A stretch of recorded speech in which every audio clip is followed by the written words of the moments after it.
नमस्कार बच्चों, BA first year में हिंदी का जो दूसरा पार्ट है वह सूरदास का है। तो सूरदास का पहले हम साहित्यिक परिचय करेंगे, जीवन परिचय। तो कवि का परिचय इस प्रकार है। सूरदास जी का जन्म 1478 ईस्वी में था, परंतु ये कृष्ण के परम भक्त थे, श्री कृष्ण जी के परम भक्त थे, इसीलिए इनको अष्टछाप का जहाज कहा जाता है। 4 तो शिष्य थे ये बलमाचार्य के, और बलमाचार्य का पुत्र था विठलनाथ।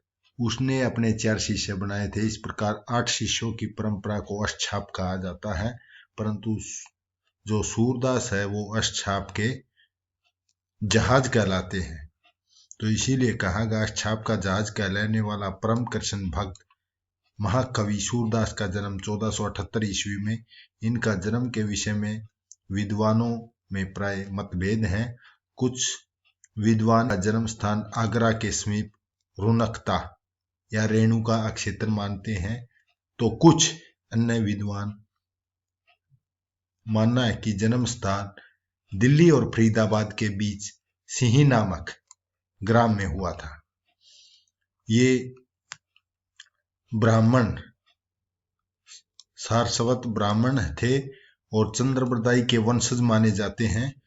जो 11वीं शताब्दी के चंद्रप्रदायी ने पृथ्वीराज रासो की रचना करी थी, उसी के वंशज माने जाते हैं। बाल्यावस्था से ही ये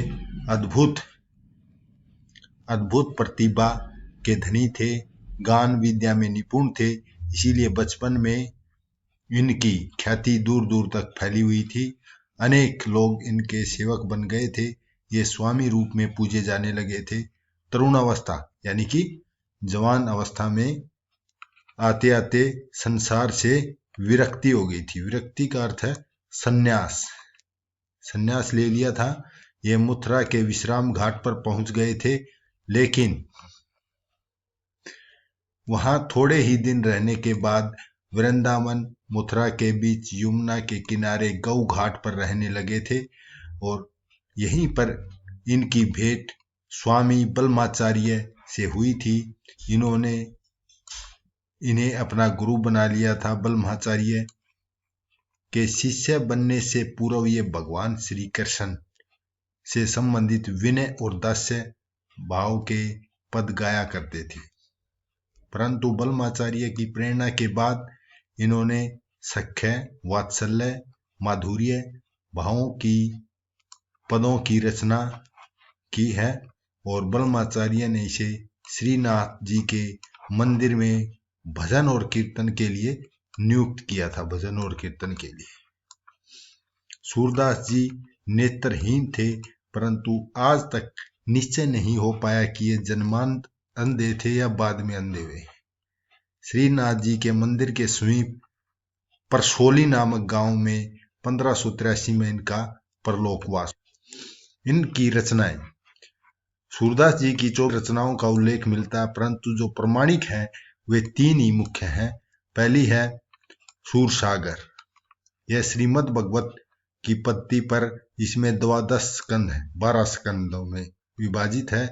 और दूसरी है सुरसरावली। सुरसरावली 1107 छंदों में है। और तीसरी है साहित्य लहरी। इसमें दृष्टकूट पदों का संग्रह है, और गोपन शैली में राधा कृष्ण की लीलाओं का वर्णन किया गया है। सूरदास की साहित्यिक विशेषताएं। इनकी जो साहित्यिक विशेषता है वह श्री कृष्ण के आराधना करी थी, उनके अनन्य भक्त थे, और भगवान श्री कृष्ण को विष्णु का अवतार माना है। इन्होंने सैगुण रूप से उसकी पूजा की है। तो इन्होंने अपनी समस्त काव्य में भगवान श्री कृष्ण की सैगुण साकार ईश्वर के रूप में प्रतिष्ठ करते हुए आराधना की है। तो वैसे तो सूरदास में इन्होंने सूरसागर में और भी लीलाएं का वर्णन किया है, परंतु जो प्रमुख है वह है बाल लीला का वर्णन। कवि सूरदास ने सूरसागर में बालक श्री कृष्ण के बाल लीलाओं का बड़ा ही मनोहारी चित्रण किया है। मनोहारी होता है मन को हरने वाला। श्री कृष्ण की विभिन्न चेष्टाओं, क्रीड़ाओं का विस्तृत वर्णन करने में वे सफल हुए हैं। यशोदा माता शिशु कृष्ण को कहीं तो पालने में झूले देती है, कहीं झुलाती है, कहीं दुलार गाती है, कहीं मलार गाती है। तो वे चाहती है कि वे कृष्ण को जल्दी से जल्दी नींद आ जाए। इसी प्रकार से एक अन्य पद में शिशु कृष्ण के हाथ से पैर का अंगूठा पकड़कर मुंह में डालते हैं तो प्रसन्न होकर खेल रहे हैं श्री कृष्ण। उसकी शोभा को देख करके शिव और ब्रह्मा आदि भी चिंता में पड़ जाते हैं, कहीं प्रलय ना जाए। यही नहीं, वे हाथ से माखन लिए हुए हैं और घुटनों के बल चलते और उनके तन पर धूल लगी हुई, मुख पर दधी लेप लेते हैं तो उनका बाल सौंदर्य अति ही सुंदर दिखाई देता है। उसका एक उदाहरण है, शोभित कर नवनीत लिए घुटनों चलो रेणु तनु मंडित, मुख दधी लेप किए हैं, चारु कपोल लोलोचन गोरोचरण तिलक दिए। तो इस प्रकार उसकी बाल छवि का बहुत ही सुशोभित वर्णन किया है। दूसरी साहित्यिक विशेषता है वात्सल्य का वर्णन। वात्सल्य भी बाल सौंदर्य ही है, बाल वर्णन ही है, बालक का वर्णन ही है। तो सूर के काव्य में वात्सल्य अत्यधिक महत्व दिया गया है। सूर ही वात्सल्य थे, वात्सल्य ही सूर थे। और सूर ने पुष्टि मार्ग से दीक्षा प्राप्त की थी और आचार्य बलमाचार्य के ने भी प्रभु के बाल रूप की आराधना पर अत्यधिक बल दिया था। इसीलिए सूरदास ने सूरसागर में वात्सल्य से संबंधित पदों की संख्या 580 के लगभग है। और इन पदों में उन्होंने कृष्ण के जन्मोत्सव, जब श्री कृष्ण का जन्म होता है तो जन्मोत्सव में जो गोकुल था, ब्रज था, वहां पर बड़ी उत्सव मनाया जाता है, गीत गाए जाते हैं, नृत्य गाया जाता है, नंद बाबा दान देते हैं और श्री कृष्ण का संस्कार किया जाता है। उनकी बाल छवि को देखने के लिए सभी ग्वाले लालित होते हैं, गोपियां दर्शन करने के लिए आती हैं और उनकी जो वेशभूषा थी, माथे पर तिलक था और सिर पर मोर मुकुट था, पीले वस्त्र पहने हुए थे तो अति सुशोभित थे, गले में मोतियों की माला थी और बाल चेष्टाएं थी। जो श्री कृष्ण की बाल चेष्टाओं का अद्भुत वर्णन किया गया है।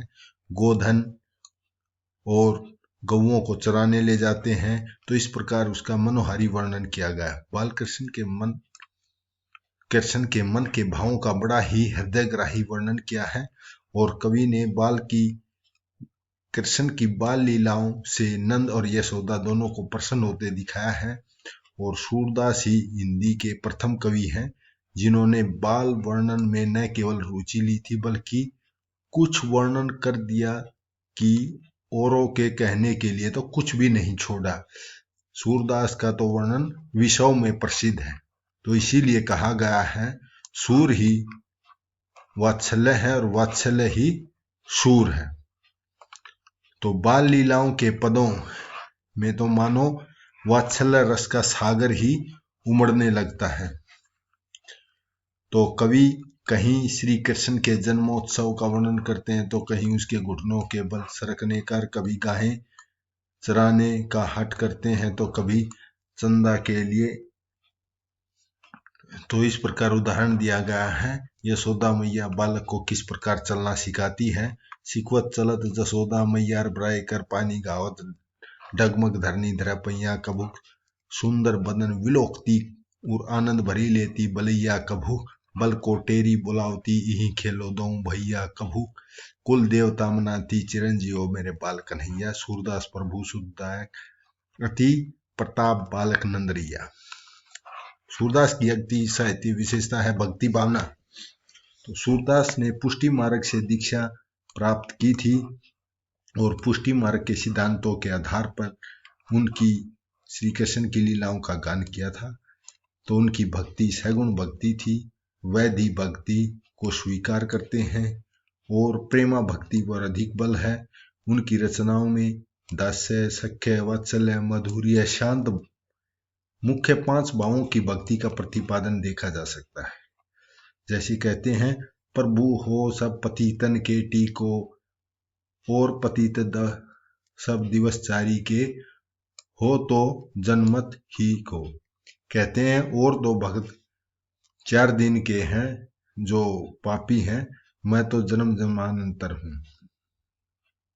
तो इस प्रकार उन्होंने अपनी क्रीड़ाओं में यमुना कुंज, लता कुंज आदि को भी सम्मिलित करके माधुर्य भक्ति की भी असंख्य पद लिखे हैं।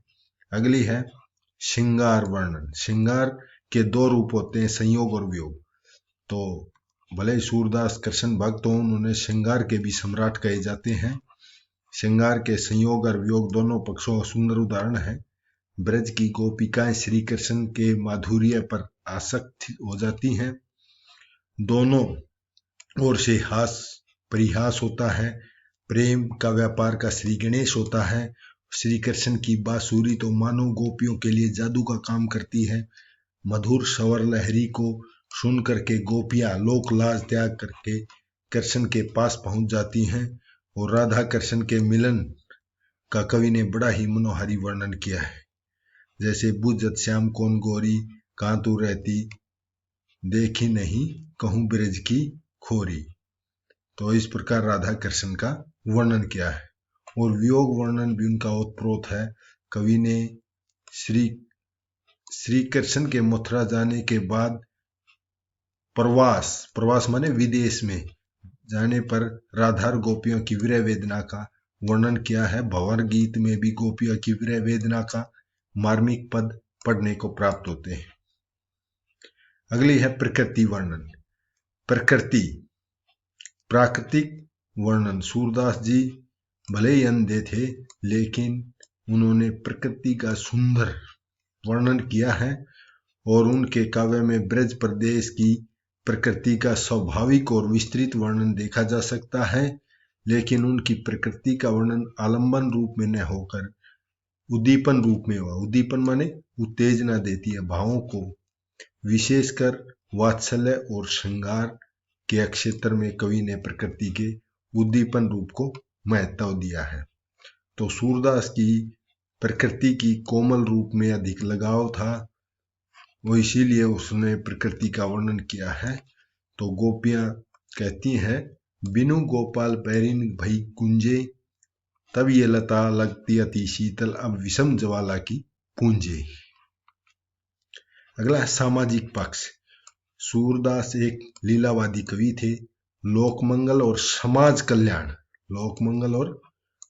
कल्याण से उसका कोई सरोकार माने उससे कोई इतना ज्यादा संबंध नहीं था।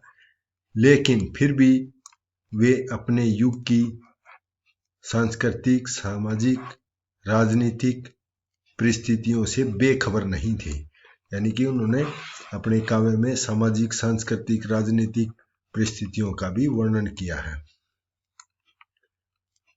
उन्होंने अपने भंवर गीत में अलगाववादियों, निर्गुण संतों और अद्वैतवादियों की अच्छी खबर ली है। यानी कि उन्हें सगुण भक्ति का प्रतिपादन किया है। तो उन्होंने तत्कालीन समाज में जो रूढ़ियां थी या कुरीतियां पर भी प्रहार किया है। कलयुग के प्रभाव के कारण वर्णन करते समय उन्होंने जहां एक ओर तो वर्णाश्रम धर्म और धर्म पतन पर प्रकाश डाला, वहीं दूसरी ओर धार्मिक उत्सवों और पर्वों को भी चर्चा की है। जैसे भंवर गीत में है, निर्गुण कौन देश का वासी, मधुकर हंसी समझाए सो दे हैं बूझती सांस न हासी। वो लास्ट आ जाती है उसकी